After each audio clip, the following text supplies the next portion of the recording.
Corona ভাইরাসের নতুন উপধরন Omicron এক্সবিবিতে আক্রান্ত রোগী বাড়ছেই, সেই সাথে প্রতি বছরের মতো এই সময়ে বাড়ছে ডেঙ্গু রোগীও। করোনা ও ডেঙ্গু ভাইরাসের প্রাদুর্ভাব ঠেকাতে স্বাস্থ্যবিধি মেনে চলার পরামর্শ দিয়েছেন বিশেষজ্ঞরা। নাবিল জাহাঙ্গীরের রিপোর্ট। প্রতিবেশী ভারত সহ বিশ্বের কয়েকটি দেশে বাড়ছে করোনার সংক্রমণ। দেশেও বাড়ছে করোনার নতুন উপধরন ওমিক্রন এক্সবিবিতে আক্রান্ত রোগীর সংখ্যা। এমন পরিস্থিতিতে করোনা ভাইরাসের নতুন করে ছড়িয়ে পড়া ঠেকাতে বুধবার 11 দফা নির্দেশনা দিয়েছে স্বাস্থ্য অধিদপ্তর। ঈদের লম্বা বিরতি শেষে রাজধানীতে ফিরছে মানুষ, কর্মচাঞ্চল্য ফিরে পাচ্ছে মহানগরী ঢাকা। তবে রেলওয়ে স্টেশন, বাস টার্মিনাল, বাজার কিংবা রাস্তাঘাটে যারা চলাচল করছেন তাদের অধিকাংশই মানছেন না স্বাস্থ্যবিধি। মাস্ক ব্যবহারের ক্ষেত্রেও রয়েছে অনেকের অনীহা।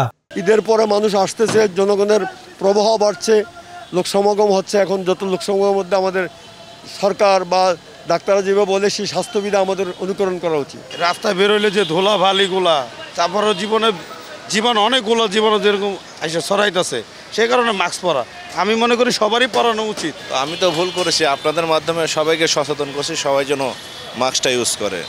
বিশেষজ্ঞরা বলছেন এখনই আতঙ্কিত হওয়ার কারণ না থাকলেও সচেতন হওয়ার প্রয়োজন আছে। মানুষ স্বাস্থ্যবিধি মেনে না চললে আবারও দেখা দিতে পারে বিপর্যয়। একজন থেকে একজনে ছড়িয়ে পড়লে কিন্তু সেটা হলো আক্রান্তের সংখ্যা বাড়বে। যাতে ছড়িয়ে না পড়ে সেই জন্য কিন্তু স্বাস্থ্যবিধি মানাটা দরকার।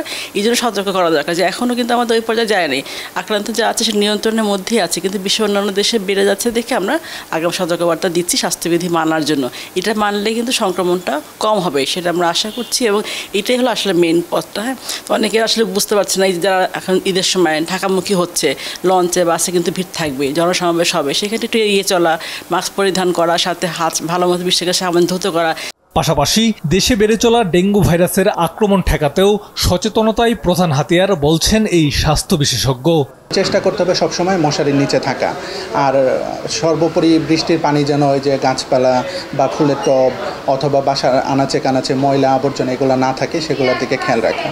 করোনা কিংবা ডেঙ্গু উপসর্গ দেখা দিলেই ডাক্তারের পরামর্শ নেয়ার আহ্বান বিশেষজ্ঞদের। পাশাপাশি রোগটি যাতে ছড়িয়ে না পড়ে সে বিষয়ে সচেতন হতে হবে রোগী ও পরিবারকে। নাবিল জাহাঙ্গীর, বাংলাভিশন, ঢাকা।